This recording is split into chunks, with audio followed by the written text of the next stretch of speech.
En un ratito vamos a estar hablando de algo que nos importe mucho. Venimos tratando mucho el tema escolar, hablando acerca de cómo están los chicos el día de hoy, de todas estas amenazas, de lo que está pasando con la educación en general y de cómo tratarlos, ¿no? En la casa, cómo hablarlo. También hemos hablado con Anael Holguín, ¿no? Cómo se comunican los adolescentes. Hemos aprendido el día de ayer que ellos absorben la información como fuente principal de sus padres y de lo que escuchan de sus amigos y de redes sociales. Y eso genera hoy tener una situación muy compleja con nuestros adolescentes, quienes hoy están atravesando tal vez una crisis muy complicada, y el sistema educativo es quien está atravesando la crisis más compleja para mí de los últimos años, ¿no, Mel? Totalmente. Y eso hoy nos transforma como comunicadores, como periodistas, tener que llevar la palabra a todos lados y de todas las aristas de este tema, porque es importante. Y para eso vamos a estar hablando con una psicóloga, que es importantísimo. Exactamente, nada más y nada menos que vamos a estar conversando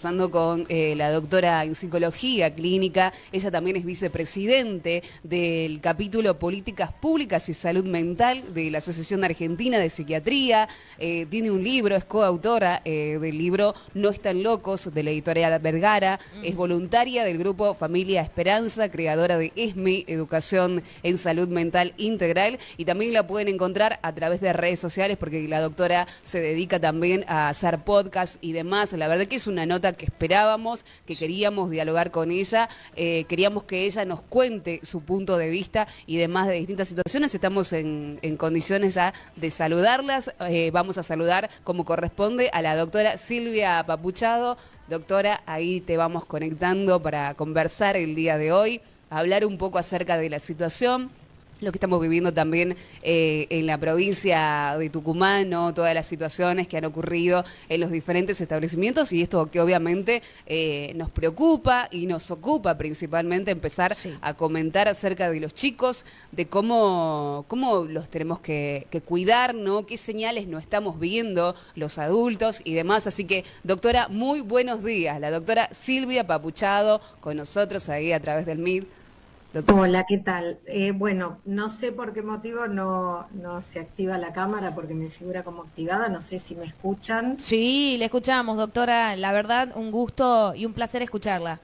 Bueno, en realidad hay como un par de cosas para comentar al respecto de lo que está pasando. La verdad que es muy, muy peligroso lo que está sucediendo, porque desafortunadamente cuando empiezan estas amenazas, más allá de que en sí mismas son violentas, si después suceden o no efectivamente los hechos que están diciendo estos chicos, estos jóvenes, lo que se hace es lo que se llama un copycat, una imitación. Entonces, empieza una escuela, sigue otra, y esto que en un principio alguien lo hizo por una situación violenta, los demás la siguen como si fuera un chiste, como si fuera una broma. Muy lejos de ahí, esto es absolutamente violento, esto hay que trabajarlo. Cuando vos hoy mencionabas esto de ESMI, que es Educación en Salud Mental Integral, yo lo pienso desde este lugar, de la prevención. Prevenir es llegar antes, es llegar a tiempo. Por supuesto que después se puede hacer posvención y atender y demás, pero lo que se necesita es educar, capacitar. Esto tiene que ver con las escuelas, con los maestros, tiene que ver con que así como uno puede enseñar RCP y es absolutamente imprescindible, también es imprescindible que se sepa cómo tratar la salud mental. Y no estoy hablando de formar específicamente médicos, psiquiatras, etcétera. Estoy diciendo que un encargado de edificio, que un mozo de un restaurante, que un bombero, un policía, un maestro, un ayudante, sepa de qué se trata la salud mental. O sea, que pueda determinar, ver cuando algo no está funcionando, que pueda dar una alerta, porque en realidad nosotros tenemos alertas por parte de los chicos, por parte de los jóvenes, solo que a veces no las escuchamos o escuchamos pero no entendemos. Entonces nos tenemos que preparar precisamente para eso, para poder entender de qué están hablando los chicos cuando hablan, porque si no sentimos que hablan en otro idioma que no comprendemos. Y lo digo, más allá de que por supuesto mi edad está muy lejana a la adolescencia, pero yo tengo pacientes de 30 y pico, de 40, que me dicen: no entiendo lo que me está diciendo mi hijo, usa palabras que desconozco. Claro. Entonces, qué pasa con el control parental en esos casos. Claro, Claro. no, hablamos de la preparación que tiene que tener todo el mundo, ¿no? No solo el padre, el docente, el primo, el sobrino, quien en realidad esté a la par del adolescente, no tan solo en los idiomas, sino también en algún momento lo hablábamos acerca de redes sociales, qué es lo que habita, qué es lo que frecuenta. Claro. Exacto, por eso digo, un poco refiriéndome a esto, que nos quedamos tranquilos si está solo en su habitación, porque no salió, no tomó alcohol, no consume sustancias, pero en realidad no está solo en su habitación, está con su teléfono o con su computadora, metido en un mundo que los padres desconocen. Claro, está conectado. Entonces, hay que encontrar una distancia óptima. ¿Qué quiere decir esto?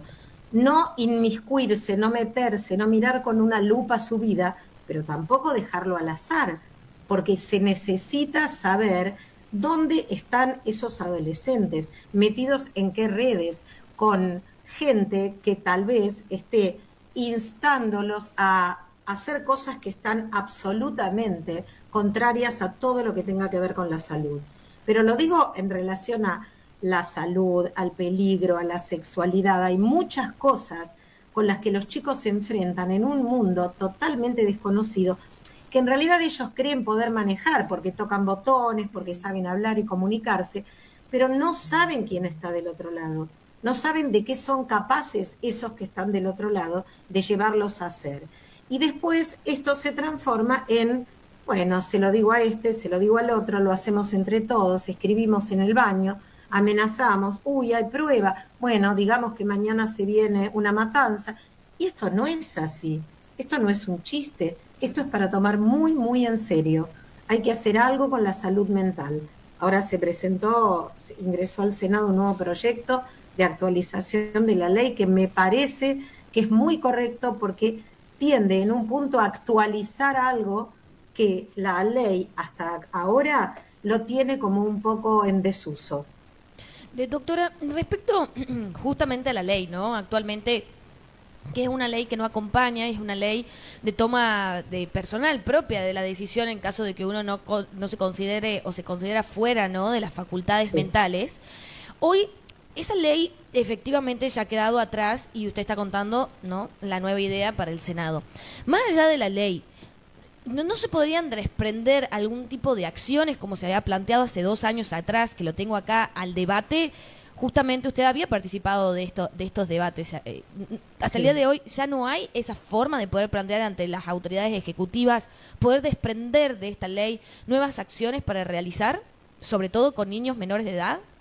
Yo estoy absolutamente segura que nos van a llevar, que nos van a invitar, que vamos a debatir, que vamos a proponer, que necesitamos todas las organizaciones, las ONG, las familias, los pacientes, los profesionales, contar cómo es la realidad, contarles qué pasa cuando a través de mi Instagram una madre me dice, mi hija de 16 años tuvo muchos intentos de suicidio, no sé qué hacer. Y entonces lo primero que hago es preguntarle dónde vive, vive en Claro. capital, vive en el interior, porque realmente digo, para saber a dónde recurrir, hay lugares públicos, es verdad, pero también es cierto que en el caso de que haya que hacer una internación, es muy difícil.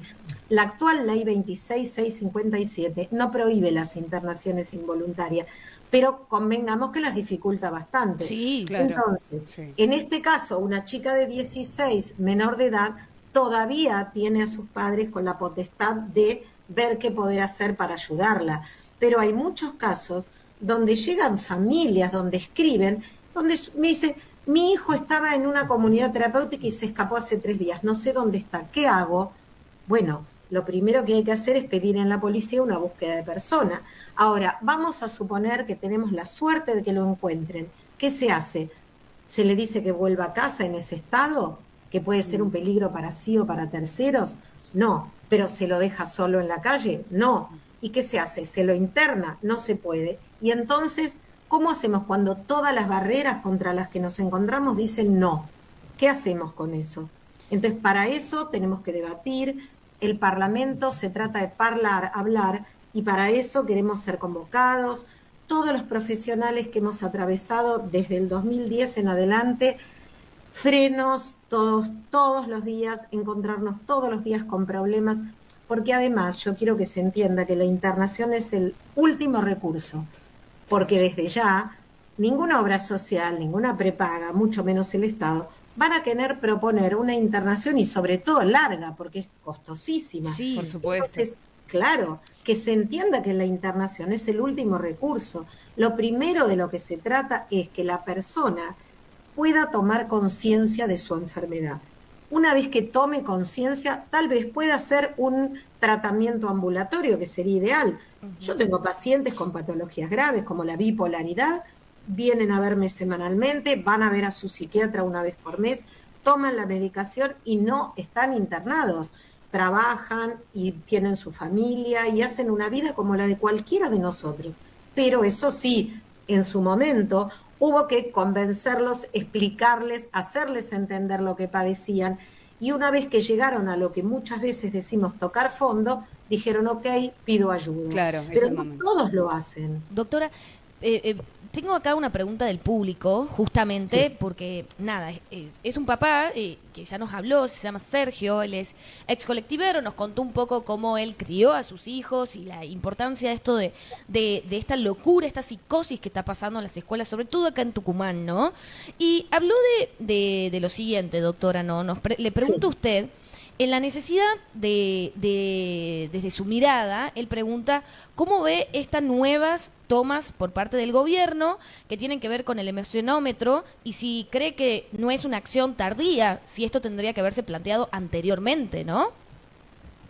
A ver, contame cuál es la dificultad que tiene ese hombre. Él es papá de un chiquito que participó de estas amenazas. Él es ¿O qué papá de fue? acá en Tucumán de dos nenes, uno va al colegio, pero igual de todas maneras no, él nos contó hace un par de días cómo fue su crianza, porque hablábamos también de que esto viene desde la casa y habla desde los padres, entonces que él siempre fue un papá atento, por supuesto que fue un papá siempre presente, que con escucha y comunicación activa, y que nada, Sí. contaba de que los niños que llevan armas blancas al colegio son personas que por ahí los padres no tienen presencia. Él le revisa la mochila, le hace recordar de llevar sus útiles. Entonces, considera que son tardías las acciones de poner el emocionómetro en este momento, un círculo de pedagogos. Eso es lo que nos está escribiendo acá.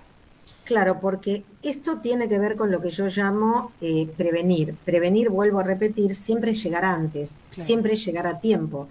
En el caso que él está contando, el hijo tiene la suerte de que su papá tenga una escucha activa. Esto quiere decir que haya un diálogo, porque hay padres que dicen, si hablamos todas las noches en la mesa y el diálogo es, ¿cómo te fue? Bien. ¿Tuviste gimnasia? Sí. ¿Qué tal matemáticas? Bien. Entonces, eso no es un diálogo ni una escucha activa. Hay que saber preguntar y hay que saber estar. Ahora, también es verdad que no todos los chicos cuentan con una familia y además con una familia contenedora, porque madre y padre no son aquellos que le dan la vida. Ser madre o ser padre es una función, Claro. es la función de maternar, la función paterna de transmitir la ley.